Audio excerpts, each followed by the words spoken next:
Gordo Byrne is an Ultraman champion. He left a high-powered career in finance to go all in on endurance. In this conversation, he shares timeless lessons on training, mindset, and building a meaningful life. Gordo is one of the most thoughtful voices in endurance. You won't want to miss this one. Gordo, welcome to the show. Thanks. Good to be here. Let's start with a very big question. Why is improved fitness even worth pursuing? Yeah, that's a great question. Well, let's go even further back. Something I think a lot of people find is they lose confidence in their ability to improve their fitness.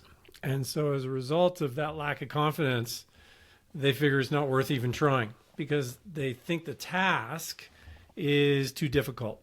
And that's a shame because a little bit goes a long way in terms of health. And I think the primary benefit, the initial benefit of just getting moving is on our health. And I think that happens way before and with much less time commitment and energy commitment required than, say, trying to get ready to go really fast for a race. So I think it's a win-win proposition when you decide, hey, I want to get into shape. Maybe I want to do a race. Regardless of that race outcome, it's a very positive thing for your health. And the health benefits are significant. And that's also why I recommend people don't do monster events early in their athletic career. So I think, things like trying to do a marathon, thinking that it's going to help you get into shape or become healthier tends to backfire on people because ramping up quickly has a much higher injury risk. These huge events have long recovery periods after, and you kind of get out of your groove and you lose your kind of do something every day mentality, which is a great thing to have. And that's where you're capturing most benefits for your life. So that's kind of like the preamble. Now, the other thing is, well, why should anybody get into shape in a race sense, metabolic fitness? Why is it worth it? It's worth it because a lot of the things that we are going to experience across middle age, and by middle age, say that kind of 35 to 65 range, I started noticing it around 45, a shift in the way my body handled exercise, the amount I could do, and really just my overall energy levels. Now, a lot of these shifts that happen can be mitigated with a focus on just simple endurance training, endurance and strength. And our life outside of training, so the rest of our life, the hours of our day that most of us are living in, because we're not training like elite athletes, and even elite athletes have a lot of time when they're not training, becomes much better, and our overall energy levels go up. And that's something, if someone's listening to this, needs to pay attention to, because you can get too wrapped up in athletic performance and as a result be tired all the time, and you're failing to capture the best part of being an amateur athlete, which is feeling better in all areas of your life. And I think that's something we need to watch, because if your program is becoming a source of unsustainable stress, you're going to feel it. You're going to feel tired all the time. You're going to feel run down, and it's not going to be giving you energy. It's going to be taking energy away. And that's something you want. You want that program to be reducing overall stress and increasing overall energy. So I think that's the payoff, I think. I love it. So obviously there has been some times in your life, Gordo, where you've really gone all in. So when you were training for the Ultraman World Championships, at other times in your life as well, you went all in with your training. And there are other people out there listening now who are thinking, I have a window, I can commit, I can really go all into this. So how should people think about that trade-off? When is it worth it to really go all in with your training and to see how far you can push yourself athletically? Yeah, that's interesting. So when you're young, you think going all in is about doing epic training, and that is part of it. Committing, doing a lot of hours. But that's actually the easiest part. The easiest part is kind of the fun bit, the epic sessions and the things that you really enjoy, the thing that attracted you to endurance sport. That is enjoyable. Now that if you have a performance mindset, some of the things are a little less fun. And all in can mean getting past the habits that hold us back. So it might be something to do with recovery. We might have mental limiters. We might have types of sessions that are very good for our performance that we shy away from.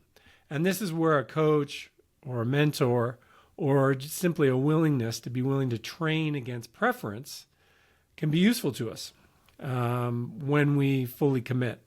And so for me, in this latest iteration that I started in my 50s, all in meant, well, I was going to actually try to be really smart about it. And even if it was uncomfortable for me to hold myself back or to recover, I was going to embrace that and embrace what's required to get my best performance given where I am. Now, that's related to a working athlete. All in can mean, well, I'm going to have to say no to some things in my schedule to create space so that I can do a program that doesn't blow my life up. Because I think many people think that if they could get, and I'm guilty of this too, they think if we can get rid of everything else in our life's going to be better because we can focus more on our sport. Well, that's not really how it works. You might be able to do a little bit more in your sport, but having other things in your life, these other aspects of identity, so you can kind of switch that mind off.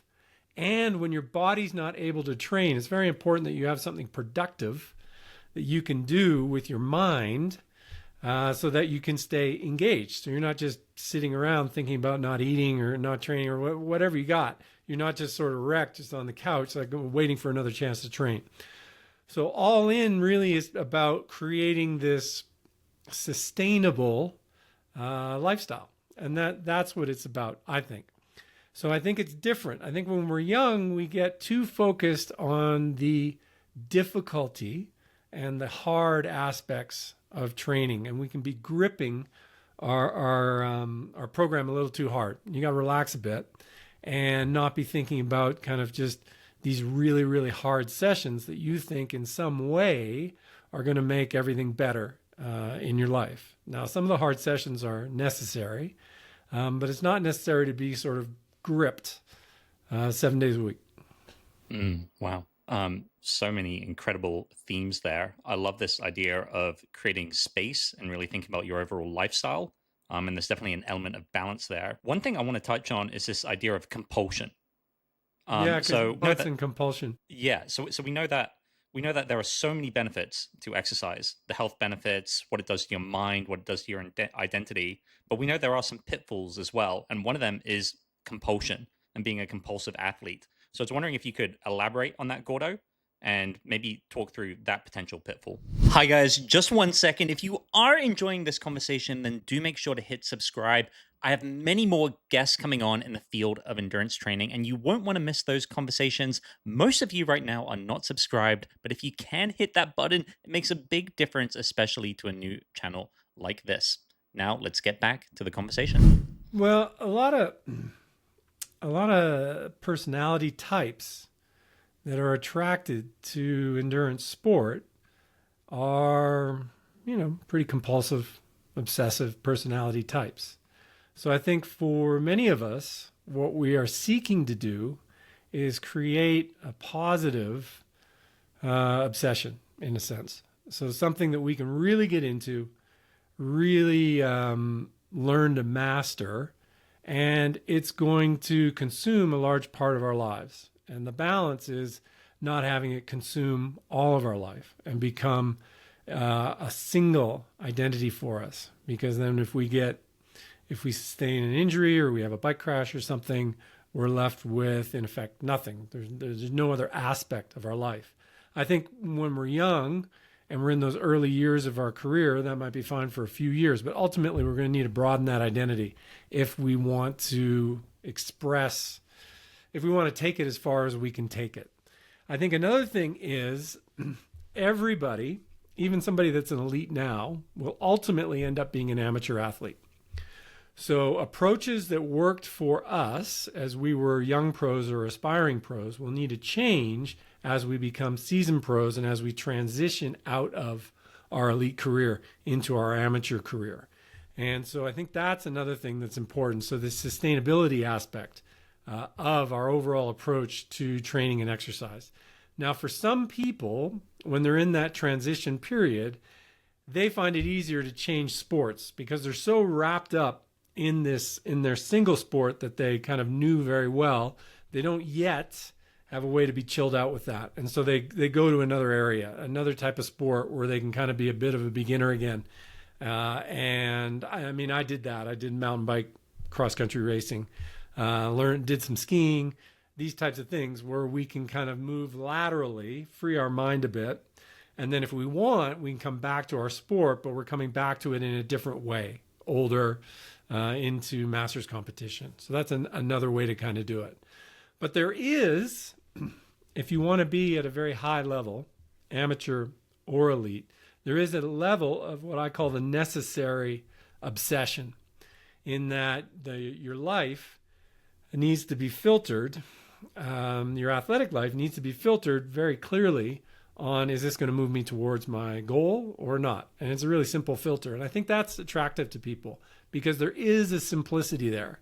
When I was trying to win Ironman Canada, I would just filter everything through. Is this, do I think this choice, this opportunity is going to make me faster for Ironman Canada? Yes or no?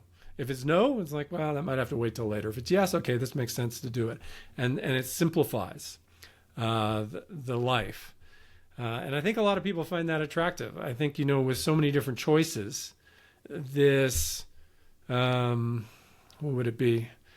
It would be it'd be a highly structured life. I was talking to my wife about it. When I was recently away in Italy, and then I went to Finland, and I'm in different places, but it's still swim, bike, run, and weights every week. And so the structure of my week stays the same, but the venue is changing. And I think I enjoy that particular lifestyle. I think if someone wants the results, in other words, they think that getting fast or racing fast or whatever their sport is, but they don't enjoy that lifestyle, they're not going to get particularly far because they're going to be up against people who really like the training aspect and get really into it. And then you'll be at quite a big disadvantage to them. And it's a lot of time. I mean, the time required to simply be healthy is, I don't know, a quarter or a fifth of what's required to be a top athlete. Now, additionally, more than the time, the energy required is even more. It'd be like 10%. So the energy that a top athlete puts into their sport is a lot. And there's a lot of physical energy, and putting that much physical energy in reduces your mental energy and your creativity. So there is a real cost to that. So what I say to people is make sure that cost is worth it for you. In other words, it's going to cost you things in terms of you won't be able to do other stuff. And for me, it was totally worth it. I mean, I had this feeling early in my athletic career that I had finally found what I was born to do. So when I was that period, you mentioned Ultraman, when I was training for Ultraman, it was like, this is what I was born to do. I just loved it. The training and the physical side of it, and just being outside all day, most days, was really enjoyable for me. Not everybody's into that. Not everybody likes exercising all the time. And I think one way to know that is particularly, once the event is done, or once the reward aspect is over, you stop winning, what happens? So some elites, some of my friends who are champion athletes, once they're not winning, they kind of leave the lifestyle and they move to a completely different life. I've got other friends who just kind of kept going, but they kept going at a lower level because they really enjoyed the lifestyle. And that was what pulled me back in, is I missed that for me, the triathlon lifestyle, which is the ability to do a lot of different things.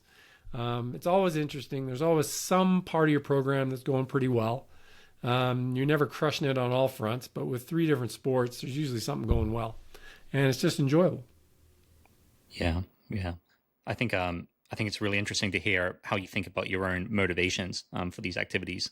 So a lot of people out there are trying to chase a specific number, or they're going after a specific time, and it's very much tied to identity.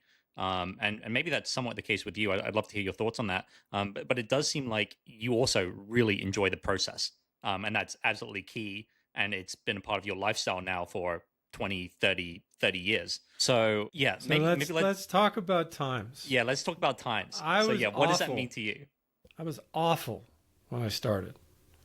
I mean, I was slow, like mediocre at best. And what I learned from getting quite fast, and by fast I just mean faster than I ever thought possible.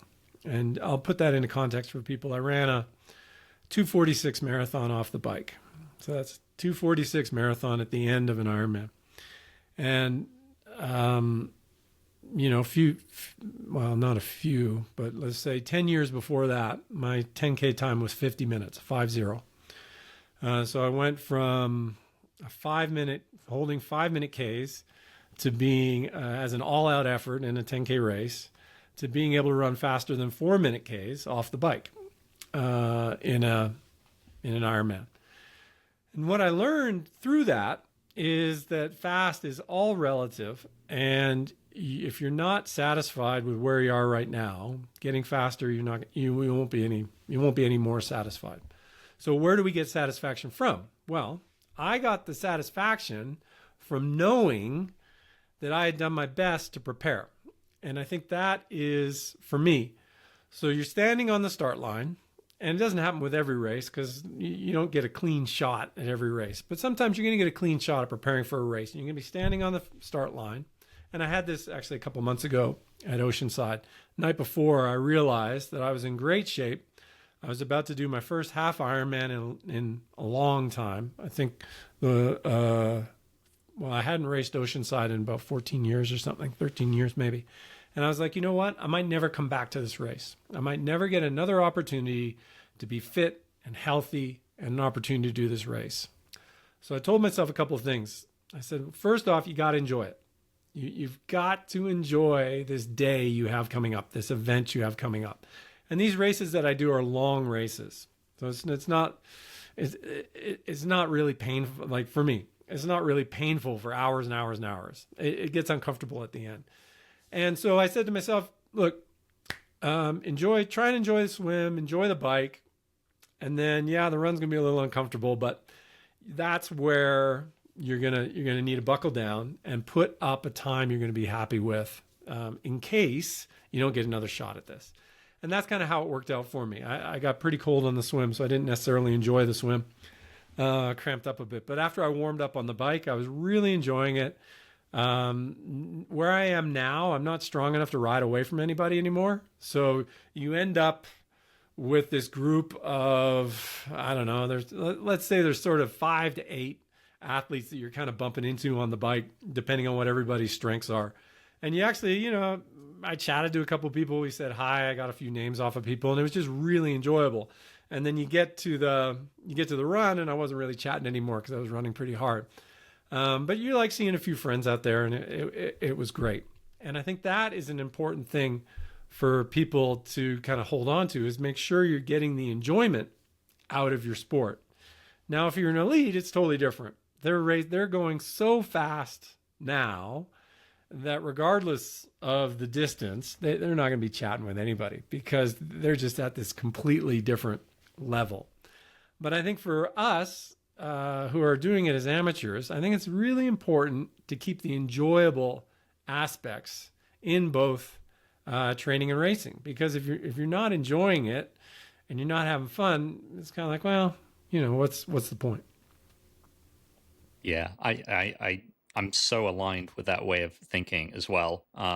So one thing I've written about on my blog is this idea of the 3 pillars of long-term fitness, VO2 max, metabolic health with zone 2 power as well as muscle mass. But if there's a fourth pillar or something that's trying to run through my work, it is that enjoyment. So I think of, you want to hit a certain level of fitness, and then after that it's all about just maximizing enjoyment. So I can't tell you how much I agree with that, Gordo. um, but I do want to go more into this idea of fitness as a lifestyle. And one thing that's been very big for you is these training camps. So you've done more than 100 training camps. You just got back from one, I think, was it last week or this week you just got back? Yeah, just a couple days ago. So why don't you tell us about your very first training camp? How did you get into training camps to begin with? Well, this is great. My first very big training camp. So, well, yeah, I'll tell you a story. So Scott Molina, he's a Kiwi American guy, lives down in New Zealand, married to Aaron Baker. He won Ironman Hawaii in 1988, and he had over 100 pro victories. So a very accomplished triathlete. And I ended up living in Christchurch, New Zealand for a series of southern summers. And Scott lived 5K away. Now, I didn't know it at the time, but Scott was totally out of shape. And I was this kind of new guy in town, amateur, and he wanted to get back into shape. And I was trying to get into good enough shape to race elite, and we trained together and we hit it off. And so I used to turn up at his garage, and then we'd go ride for 5 hours, and I'd drop him off. He'd go pick up his kids from school. And we had this idea. Some of his fondest memories from his elite career were training camps that he did with different athletes. And athletes would come down to Christchurch because it's in the Southern Hemisphere, and it would enable them to get a winter training camp in, and they would train with him. So we came up with an idea. Well, why don't we do a business where we do these really huge training camps? And we call it Epic Camp. And it's still going. A friend of ours took it over from us.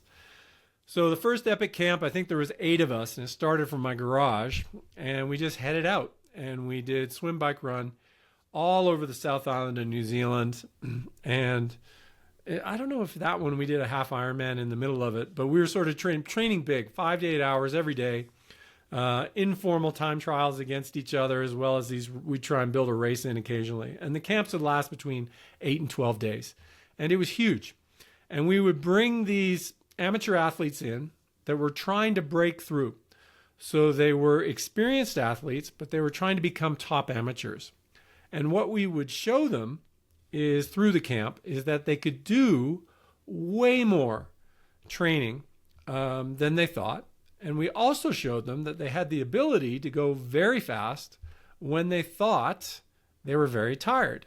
And we would basically rewire their brains. And then they would go back to racing with the confidence that they're not going to blow up. And even with an Ironman, they'd be like, well, this is really just one day. I know I had to deal with those guys back at Epic Camp for like 8 days. This is a one-day race.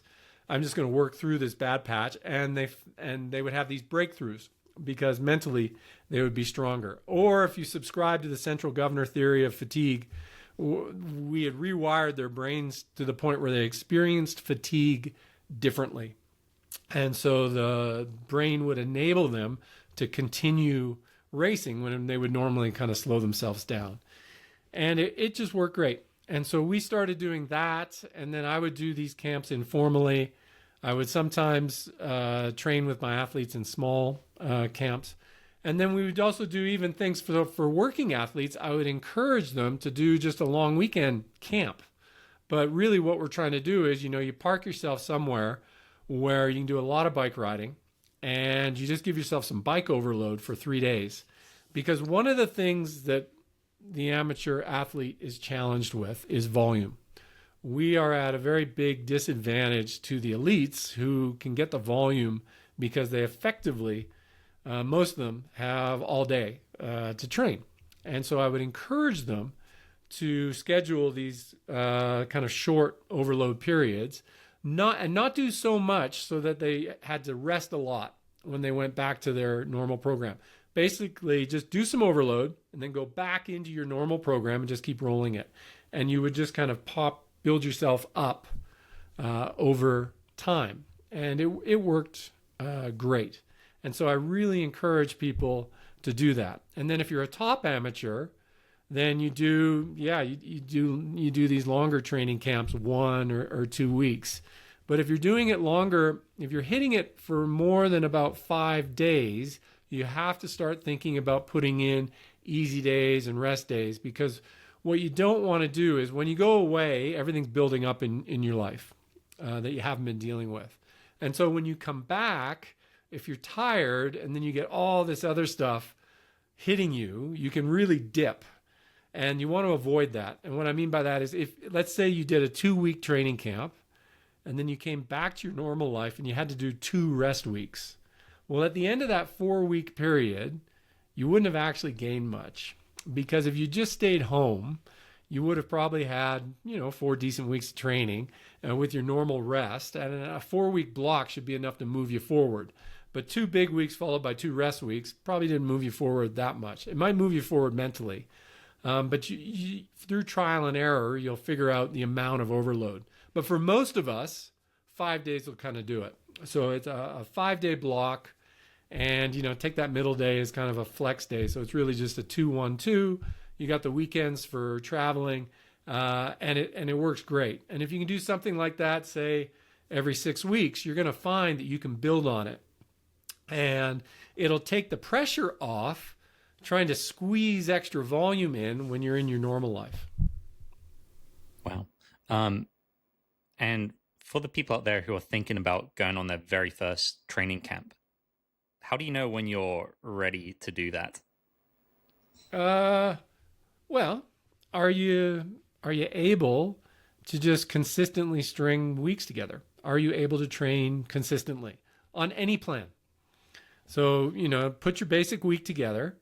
And I like just doing the same type of week in and week out. Why is that? So you don't need to negotiate with yourself.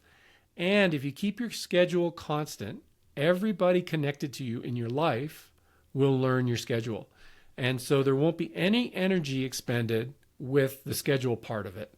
And the energy can go into the training part and the recovering part. And I think that works great. So the first thing I would do when I started working with somebody would be like, hey, let's just figure out what this week's going to be and what the slots are going to be. Now, we might change the workout in the slot depending on the time of year, but I really wanted to avoid moving the slots around all the time so that the athlete would then have to try and, negotiate the schedule. Because the sorts of people I'm working with, if you can keep the blocks the same, they know. And it's just like, okay, I know I got this block. Gordo's going to tell me what to do, and I'll just get it done. And it works really well. And so I think that is the key thing. The other thing is, have you done any longer sessions? How'd you do on those longer sessions? I think that is an important thing. Although I must say, we had people who would turn up at our training camps, and on day 1, we would get to the top of one of these long climbs we have here in Boulder, Colorado, and they'd be like at the top of the climb. They've been going uphill the whole time. This is the longest ride I've done this year so far. And they got through camp fine. So that's another thing. So it's like, who's going to be there? Am I going to have some people to train with at my level? I think that's a question worth asking, because I think if you roll into a camp and there's nobody at your level, it might be a lot less fun. But it only takes 2 or 3 people at your level, and you have a little small group, and that's normally what happens at most camps anyhow. It kind of groups up, and the people figure out where the hierarchy is from a fitness and speed point of view, and everybody just trains together. And if it's organized appropriately, the camp host is going to be facilitating that, so people can make those connections and have people to enjoy the experience with. And I think that would be kind of it. But the simplest thing to do is really just get anywhere from 1 to 3 friends, and then just go somewhere and just do a camp for like a long weekend, a 3 or 4 day weekend. You don't need anybody to organize it. Just go someplace where the training is going to be good, and just base yourself out of it and just do it. Yeah, it's really exciting to hear you describing what it's like to do those camps. So I'm at the stage of my athletic career where I haven't done a camp yet. But just hearing you describe that, it does sound like something I definitely want to explore. So yeah, it's great. Yeah, awesome, awesome.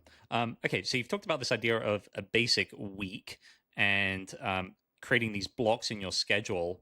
I feel like another theme of your work is this idea of creating space and finding more time.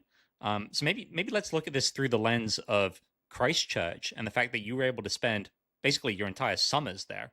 How were you able to design a life that you were able to spend your summers training in Christchurch?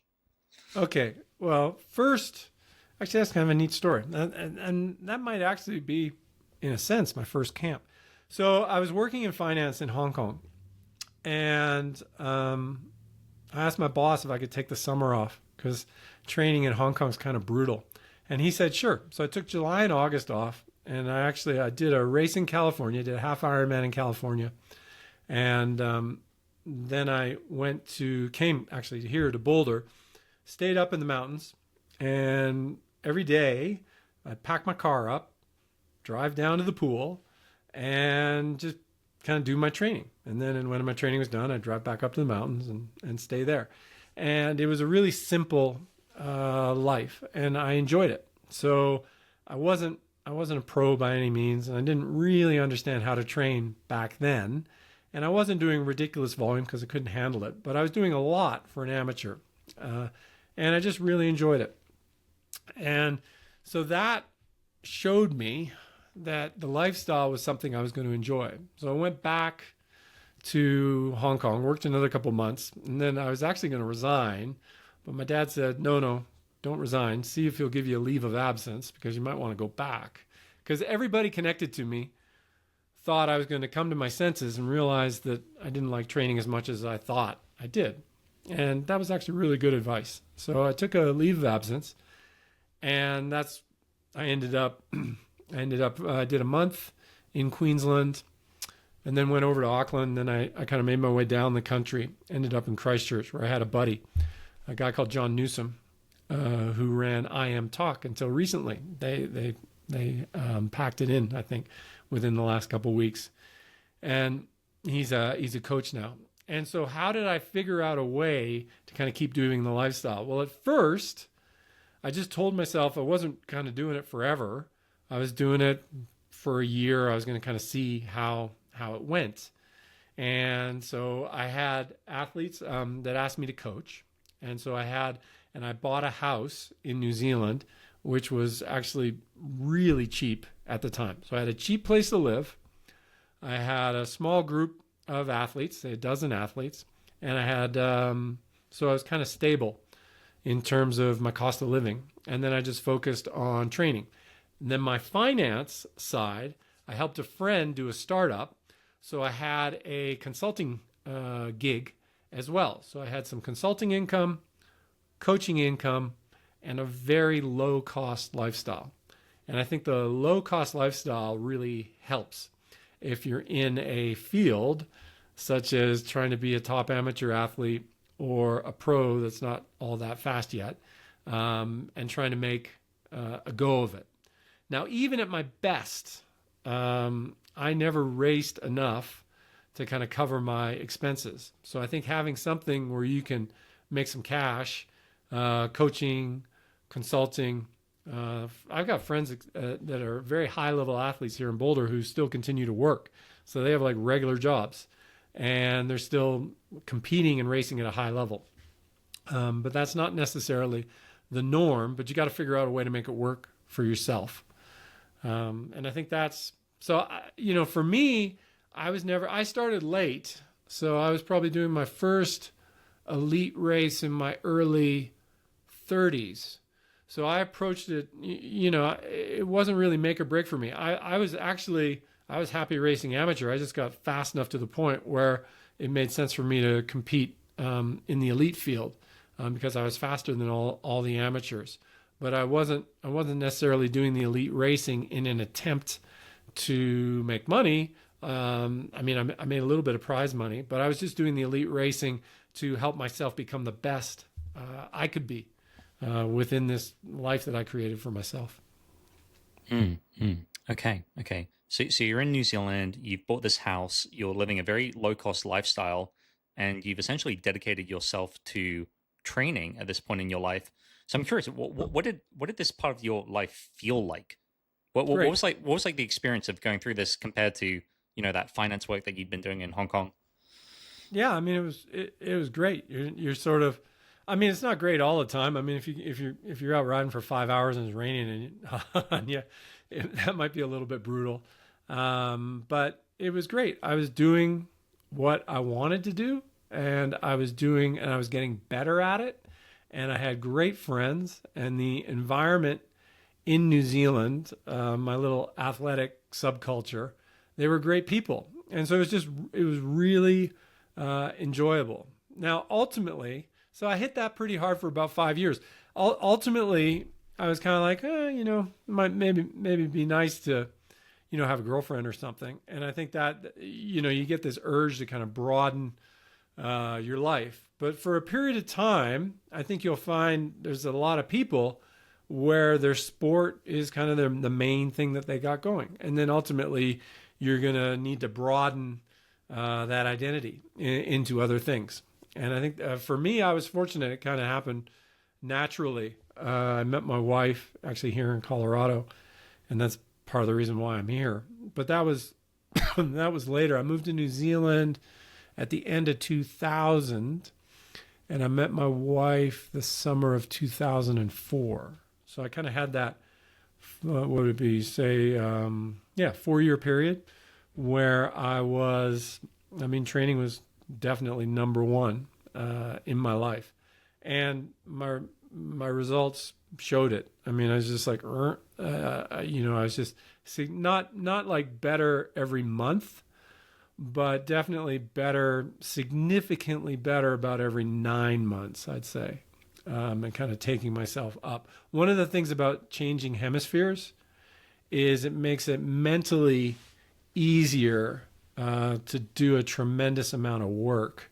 And sports like triathlon and cycling and swimming reward effort and reward time.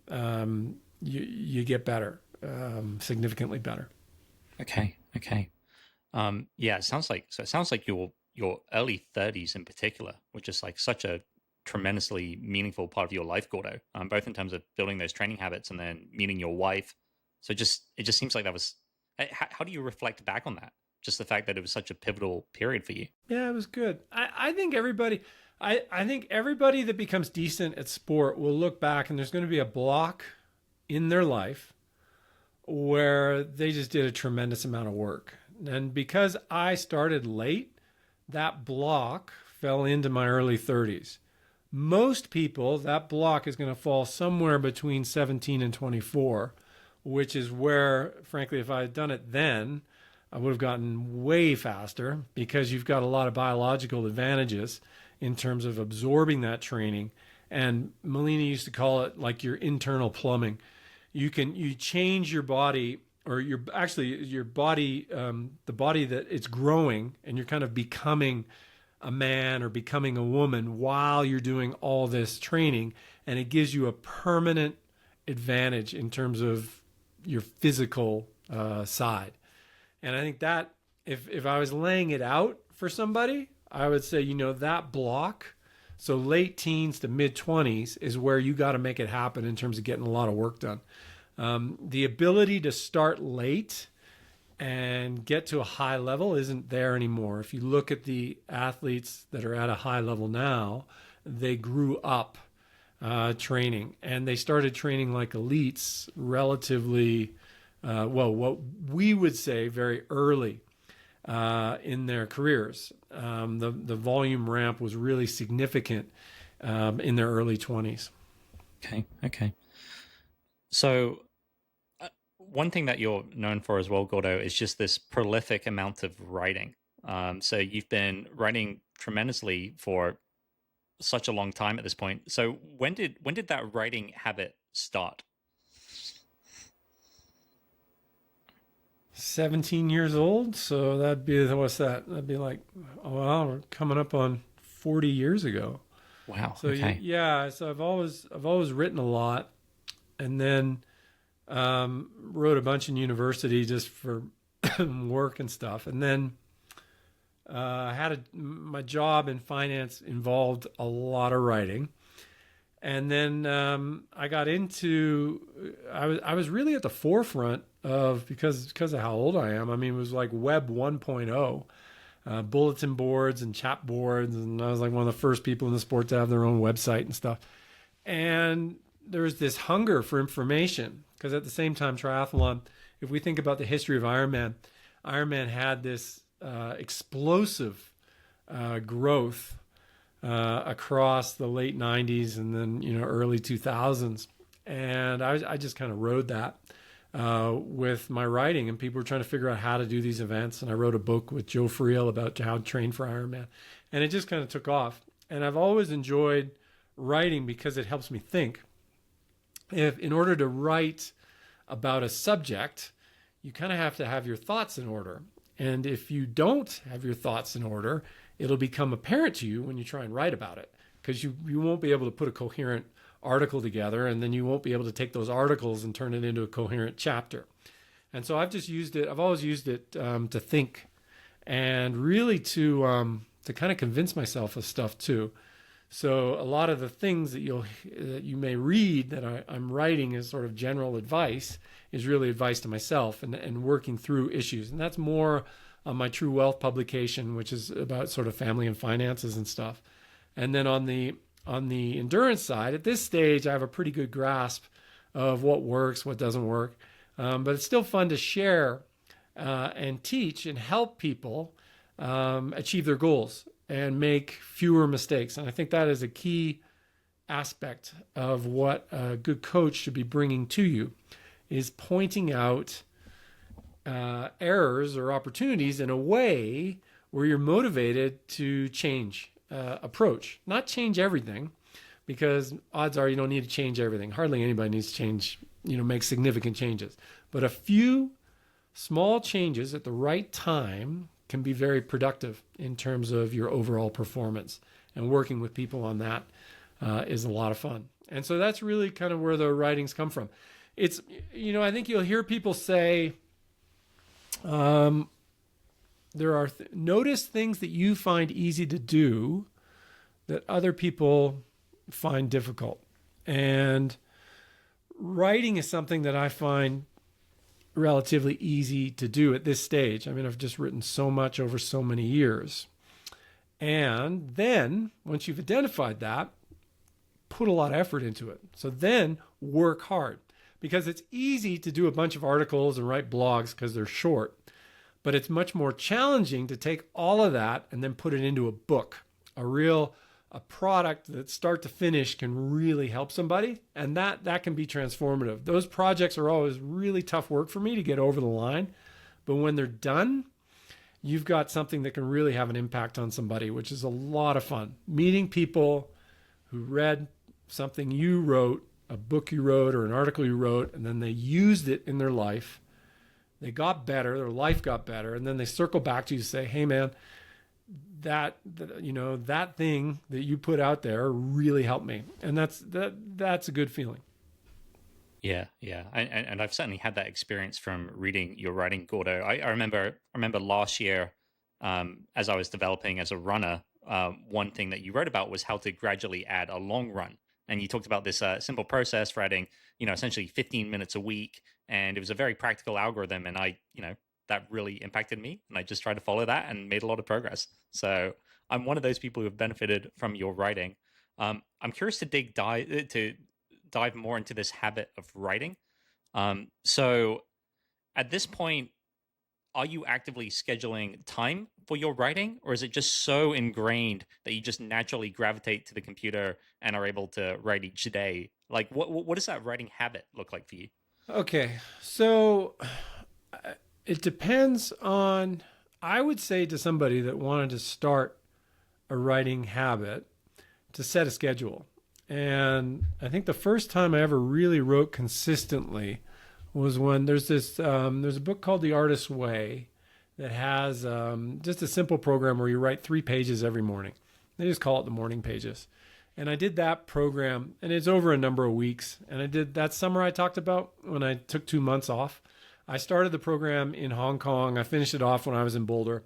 And by the end of the summer, I kind of knew what I wanted to do. That was the benefit of this journaling process. But it's a little bit different if you want to kind of, I guess, become a writer or something. And then what I would say is you're going to have to write a lot. And I would try and figure out a schedule. And my advice to somebody is if you were launching a publication or a blog would be publish Monday, Wednesday, Friday. And you're going to write a lot of stuff and see what connects. Pay attention to what connects to people. One of the neat things with, I used to write a lot on, say, bulletin boards. And then I guess the equivalent might be Facebook. Maybe that's what bulletin boards kind of became. But Facebook now is a little bit different. There's just kind of a lot of noise and drama and things like that. But the interaction.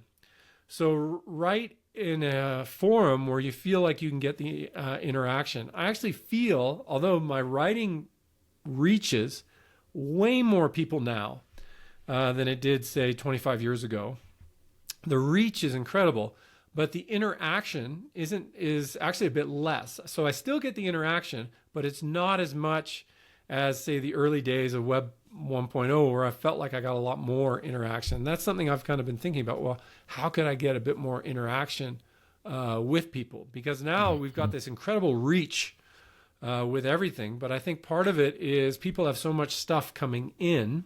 Maybe maybe they just don't interact as much.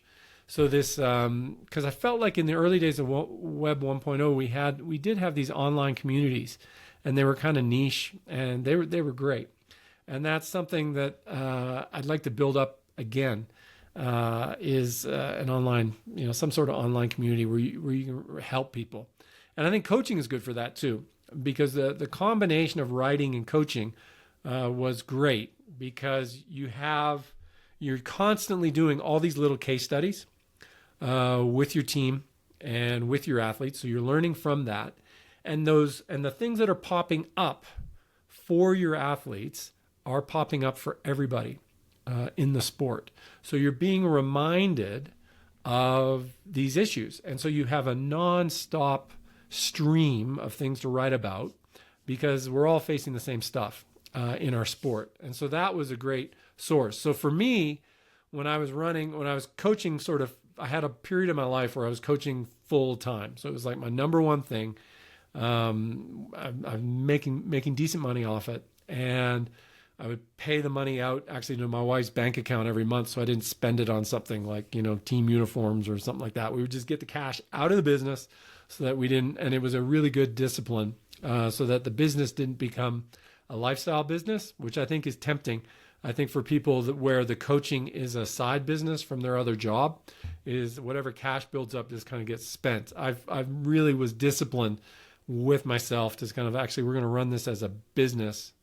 Now, part of the reason is I kind of had to, because I had a period in my life where the consulting went away and we had to generate some cash. And I think that is a great way to go about it.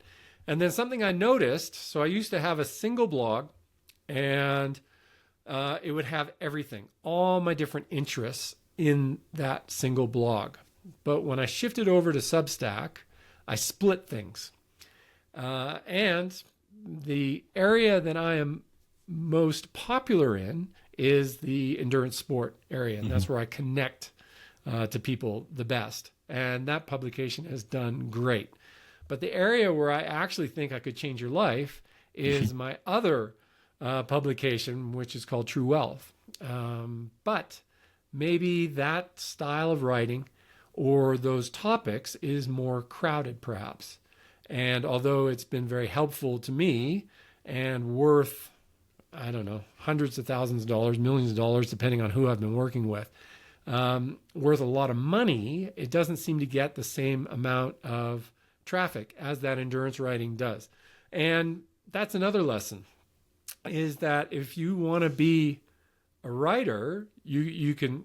I write for myself, but also if you want to help people, you should pay attention to where it's resonating, because helping people. So one of the first things I wanted to do when I started writing was reach people and help them with my writing. That was a very powerful goal 25 years ago.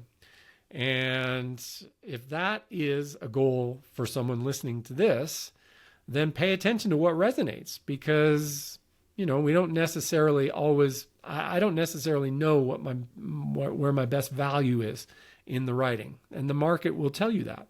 The market will tell you where you have a unique offering, because people will start paying attention to that offering. And on endurance sport, I really do have a lot of experience and ability to distill complex information into ways that people can understand relatively straightforward.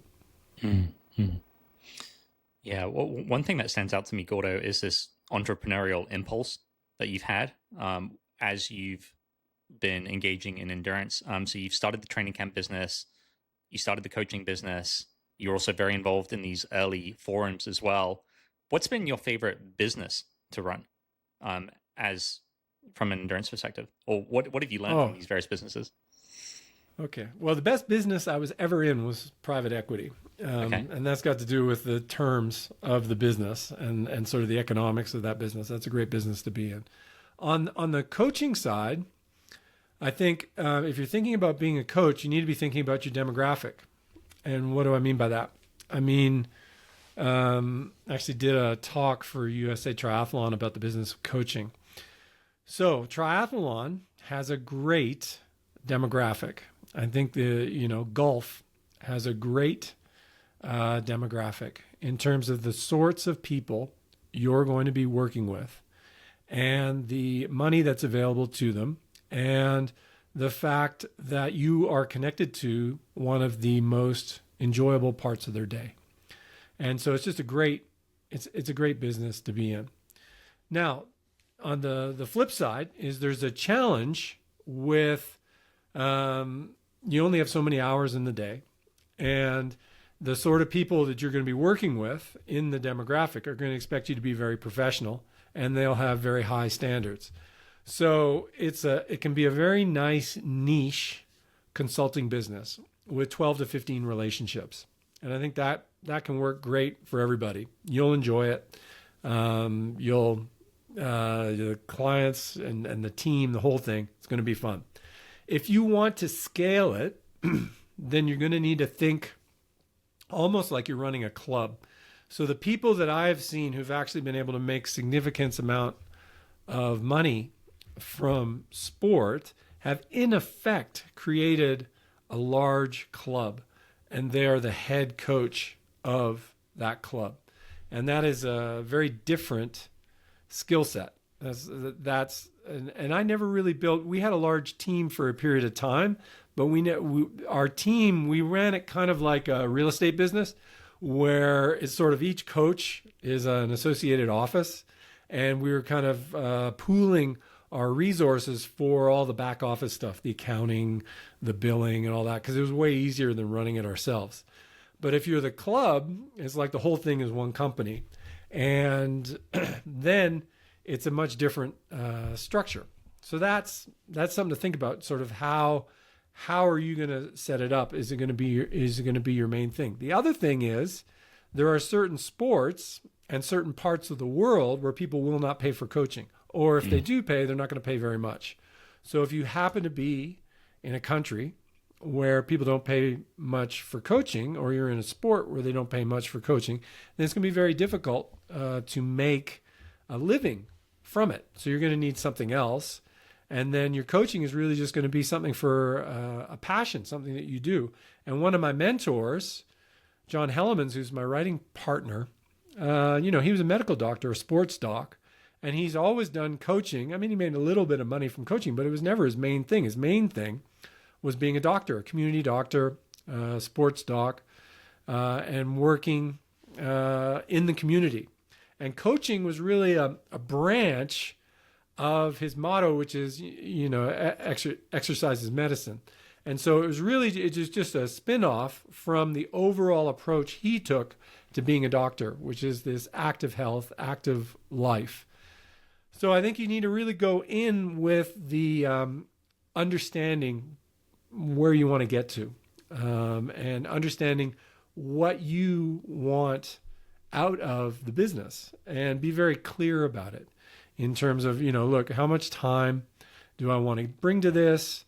What am I going to need to earn for my time? Is that feasible? And then the market will tell you if it's feasible or not feasible.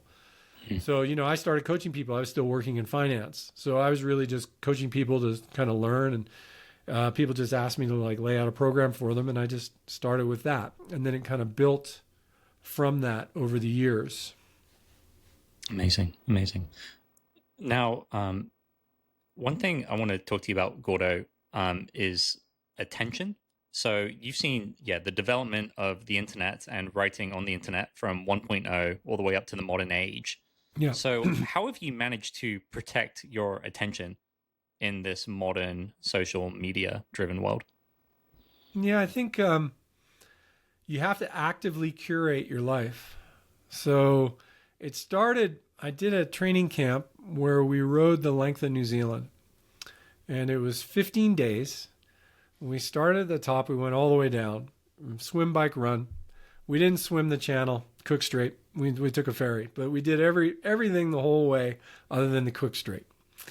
And I got back from that, and I had 1,500 emails waiting for me. And I was like, wow, things need to change because this is not sustainable. And it made me realize how much time that I was spending on email that I hadn't realized before, because, it just kind of happens.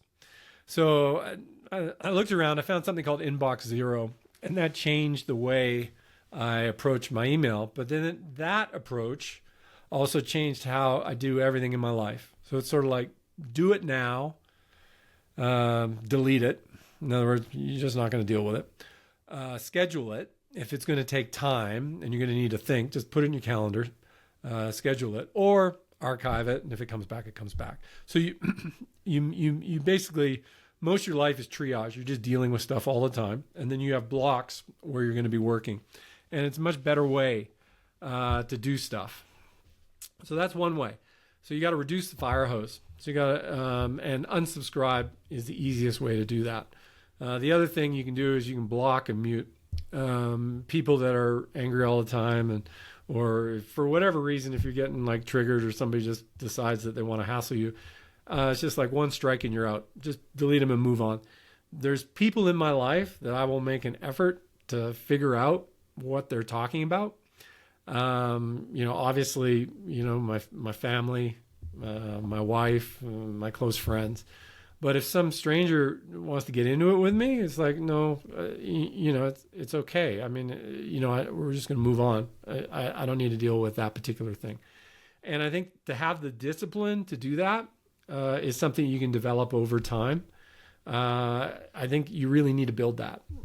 So there's a book called The Courage to be Disliked. That's probably a good read on that. But also it's just learning and deciding who you're there for. Who am I there for? Who am I writing for? I am writing for people who have the ability to apply what I write and get benefit from it. If somebody doesn't kind of fall into that category, well, that's okay. But maybe we don't need to work that out.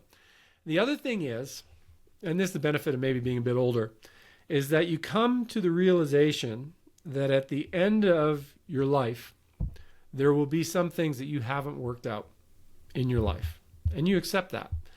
And then you can bring that realization to any situation. And you're like, oh, well, maybe this particular situation, this conflict, I am not going to be able to figure this out.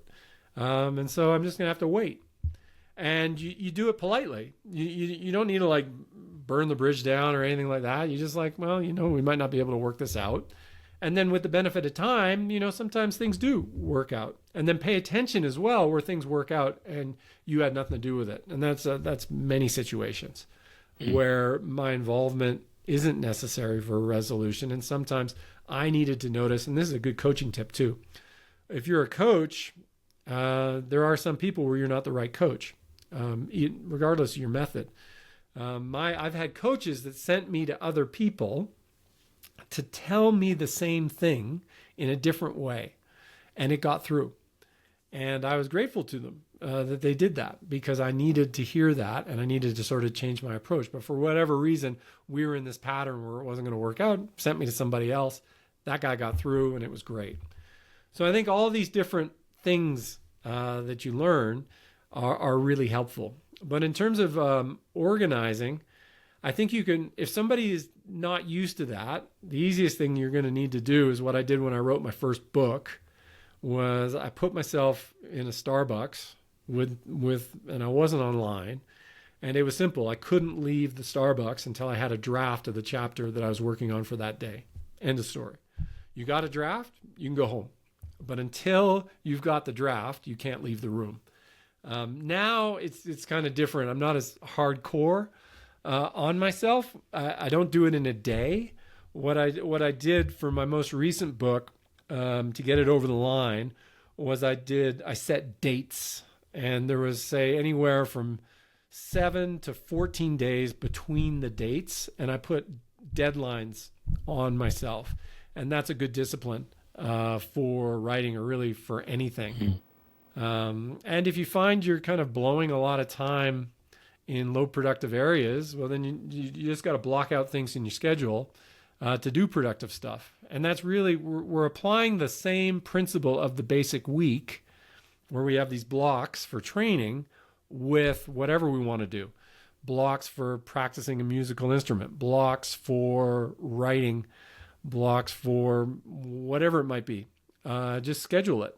And so if you want to get it done, you schedule it. And when it's scheduled, that's what you're doing until it's done. And then you can go on to the next thing. Okay.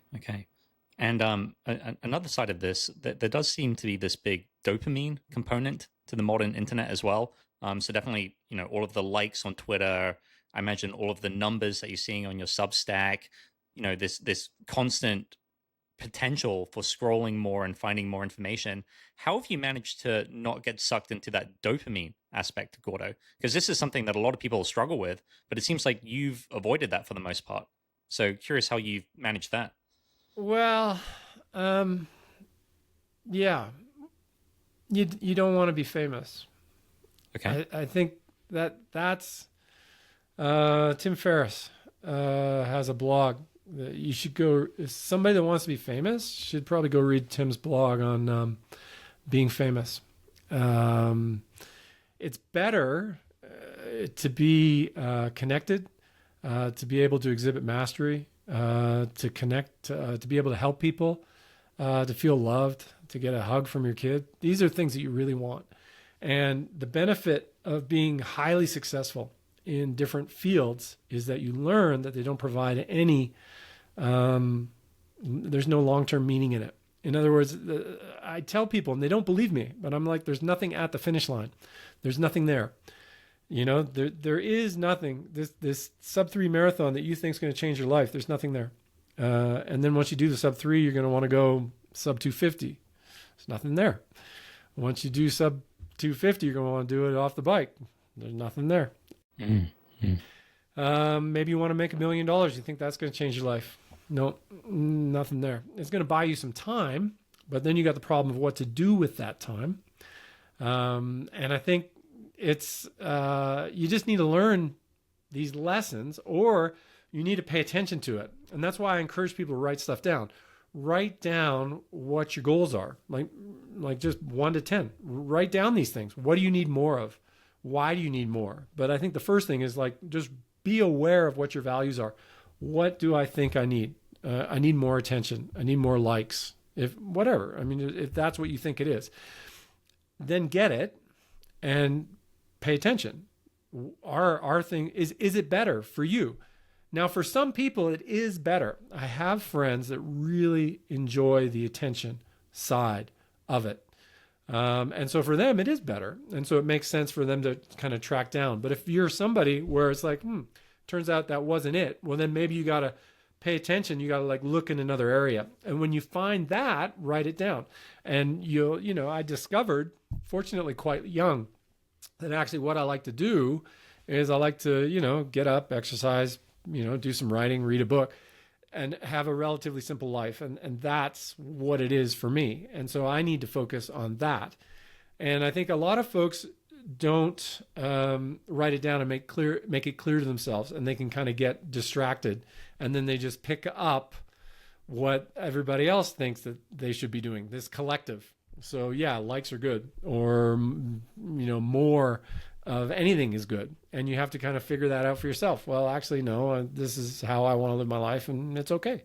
And your life doesn't need to make sense to anybody else. And something we say in our marriage, my wife and I, is our marriage doesn't need to make sense to anybody else. It's our relationship, and if it works for us, that's enough.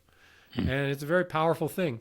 You can free yourself from a lot of wasted time once you realize that. You can just focus on what you want to be doing, or what the marriage wants to be doing. I kind of tend to view the marriage as like a single entity. To make a marriage work, you kind of have to view it. You really have to take that view of, well, we are taking these two individuals, and we're committing to be a partnership for the rest of our lives. And so you need to be thinking, all right, that's one of those filters. What's this going to do to the marriage? And I think that's a great filter to have, particularly in the early years when you're trying to learn how to be married, learning how to be a spouse. I think there's a lot of us didn't have examples of that growing up, how to be a spouse, and we need to figure it out for ourselves. Okay. All right. Last couple of questions, Gordo. So one thing you've said is that living an open life is extremely empowering. So I was wondering if you could elaborate on that. Yeah. Secrets drain a lot of energy, and you need that energy to do productive stuff. If you want to do difficult things and challenge yourself and improve yourself, you're going to need all your energy to do it. And energy is finite, even when you're 19 years old. I mean, you got a ton of it, but that period is just a period. And then you're going to need to come up with being smarter.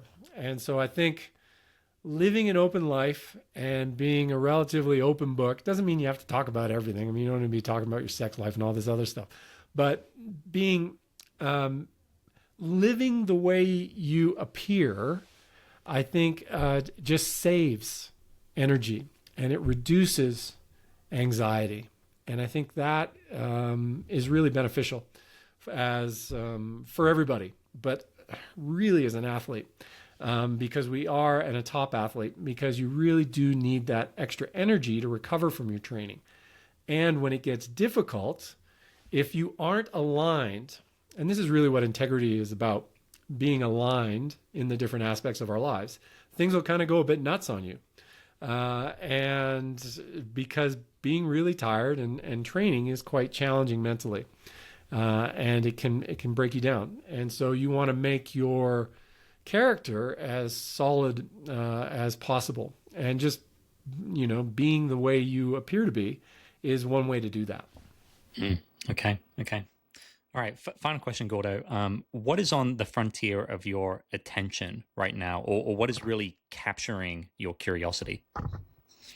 Well, those are kind of two separate things. So frontier of my attention is July 6th is Challenge Roth. It's my first Ironman in a long time. So I'm trying to figure out, trying to get myself in really good shape so that I can do a decent Ironman. And it's very different because I have a lot more constraints on me, given that I have a 56-year-old body.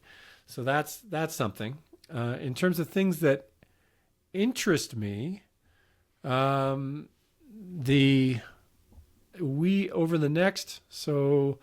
our youngest just graduated grade 6. So in 6 years, we will be empty nesters. And if somebody is young listening to this, they will think, 6 years is quite a bit of time. But I know that actually 6 years is going to come, because I've watched my kids go from 0, in terms of 0 kids, to like 3 kids, and I've kind of watched them grow up.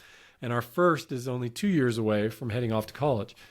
So 5 years is enough time to sort of dramatically change everything about your life. And 6 years is basically, I like to think in 1,000-day cycles. So 6 years is 2,000-day cycles. and we're going to be empty nesters. I'm going to be in my early 60s, and my life is going to start being very different. I consider that kind of around 60 to be kind of a turning point for exiting middle age. That's probably a less emotional way for the older people to hear it. I actually, in private, I might say it's the start of being old. But a lot of people get triggered by that. So we can just say you're exiting middle age for the people listening. But my life's gonna be different. So the question is, okay, how do we want our life to be? My wife's about 8 years younger than me, so I'll be kind of going into that a little ahead of her. But we will need to figure out, all right, well, what do we want to do? How do our lives want to be? And with a bit of planning, we can make that transition a little bit smoother. So thinking through that, maybe learning about that.